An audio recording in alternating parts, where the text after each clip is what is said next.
Caesarean നടത്തിയപ്പോൾ surgery നടത്തിയിട്ട് ആ പെണ്ണിൻ്റെ വയറിനുള്ളിൽ ഓവറിക്കുള്ളിൽ കത്രിക മറന്നു വെച്ച അനുഭവം പോലും നമ്മുടെ പ്രബുദ്ധമായ കേരളത്തിലുണ്ടായിട്ടുണ്ട്. പഞ്ഞിക്കെട്ടും നൂലുണ്ടയും പലപ്പോഴും മറന്നു വെച്ചിട്ടുണ്ട്. തനിക്ക് നഷ്ടം വേണമെന്നും പറഞ്ഞിട്ട് കോഴിക്കോട് മെഡിക്കൽ കോളേജിൻ്റെ മുന്നിൽ ഒരു സഹോദരി സമരം തുടങ്ങിയിട്ട് കുറേ കാലമായി. വേറൊരു സഹോദരി വയറുവേദനയ്ക്ക് കുറേ കാലം ചികിത്സിച്ച് നടന്നു. എല്ലാ ഡോക്ടറും വല്ല പെയിൻ കില്ലർ ടാബ് എഴുതി കൊടുക്കും, അത് കഴിക്കും അവർ.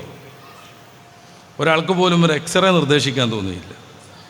9 മാസം വേദന സഹിച്ചു ആ സ്ത്രീ. ഒരു ദിവസം രാവിലെ എഴുന്നേൽക്കുന്ന സമയത്ത് ഉള്ളിലുള്ള കത്രിക പുറത്തേക്ക് തുറച്ചു വന്നിരിക്കുന്നു. ഞാൻ വിദ്യാഭ്യാസ യോഗ്യതയില്ലാത്ത ഒരു ഡോക്ടർ എന്ന് പറഞ്ഞ് സർജറി നടത്തുന്ന ഏതെങ്കിലും അന്യ സ്റ്റേറ്റിലെ പ്രാന്തപ്രദേശങ്ങളെക്കുറിച്ചല്ല പറയുന്നത്.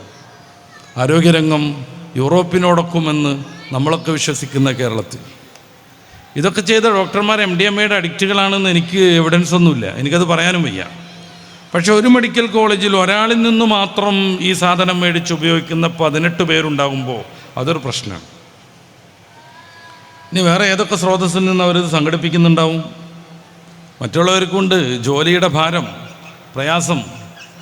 അവരൊക്കെയും ജോലിയുടെ ഭാരം ഇല്ലാതെയാക്കാൻ വേണ്ടി ബ്രൗൺ ഷുഗറും മരിജുവാനയും കഞ്ചാവും ഹൈബ്രിഡ് കഞ്ചാവും MDMAയും സ്റ്റിക്കറും സ്റ്റാമ്പും ഒക്കെ ഉപയോഗിക്കുന്നുണ്ടെങ്കിൽ ആരോഗ്യരംഗത്തിൻ്റെ അവസ്ഥ എന്തായിരിക്കും?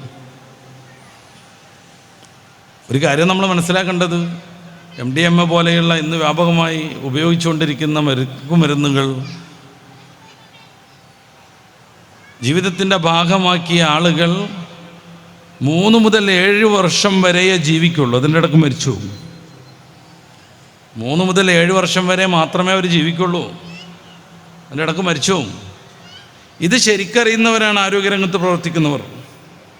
അവർക്ക് പോലും ഈ പ്രലോഭനത്തിൽ നിന്ന് മാറാൻ കഴിയണില്ല, രക്ഷപ്പെടാൻ പറ്റുന്നില്ല.